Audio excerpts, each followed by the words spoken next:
पालघरमध्ये शिवसेनेचा लाडकी बहीण अभियानांतर्गत सभांचा धडाका। पालघर विधानसभेच्या शिवसेनेचा महायुतीचा उमेदवार प्रचंड मताधिक्याने निवडून येणार। शिवसेना मुख्य नेते व महाराष्ट्राचे मुख्यमंत्री एकनाथजी शिंदे यांनी घेतलेल्या लोककल्याणकारी योजनांमुळे संबंध महाराष्ट्रासह पालघर जिल्ह्यामध्येही शिवसेना व महायुती सरकारविषयी एक आपलेपणाची भावना निर्माण झाली आहे।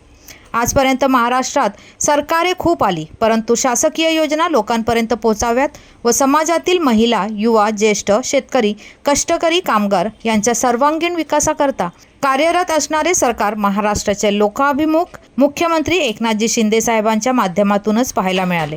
हा विश्वास जनतेच्या चेहऱ्यावर स्पष्टपणे दिसत होता। गेले काही दिवसांपासून शिवसेना मुख्य नेते एकनाथजी शिंदे साहेब यांच्या निर्देशानुसार पालघर विधानसभेतील प्रत्येक विभागात लाडकी बहीण संपर्क अभियान सुरू असून यास महिलांचा व परिसरातील ग्रामस्थांचा प्रचंड समर्थन मिळत आहे। पालघर विधानसभेतील मुरबाड पंचायत समिती गणातील वांगरजे येथे संपर्क सभा घेण्यात आली। या सभेत शेकडोच्या संख्येने महिला व ग्रामस्थ सहभागी झाले होते। मुख्यमंत्री लाडकी बहीण योजनेमुळे गावातील सर्व महिलांना आत्मनिर्भर करण्याकरता खूप मोठा निर्णय शिंदे साहेबांच्या नेतृत्वाखाली महायुती सरकारने घेतला, ही भावना जनतेने व्यक्त केली।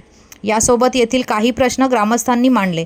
यावर संबंधित प्रश्नांशी त्वरित संपर्क करून त्या सोडवण्याकरता निर्णय घेण्यात आला। पालघर विधानसभेत शिवसेनेच्या सभांच्या माध्यमातून एक भगवे वादळ सुरू असून येणाऱ्या विधानसभा निवडणुकीत पालघर विधानसभेत शिवसेनेचा उमेदवार प्रचंड मताधिक्याने घेऊन येईल, हा ठाम विश्वास जनतेच्या प्रतिसादातून स्पष्ट होत आहे। या लाडकी बहीण संपर्क अभियान मोहिमेत कुंदन संखे जिल्हा प्रमुख शिवसेना पालघर, आमदार श्रीनिवास वनगा, शिवसेना जिल्हा संघटिका वैदेही वाडान, तालुका प्रमुख संतोष देशमुख, आदिवासी जिल्हाध्यक्ष बसंत बसरा, पालघर विधानसभा संघटिका अंजली बारी, उपतालुका प्रमुख राजेश कासट, ज्येष्ठ शिवसैनिक लक्ष्मण वागलोडा यासह समस्त पदाधिकारी व शेकडोच्या संख्येने महिला व ग्रामस्थ उपस्थित होते।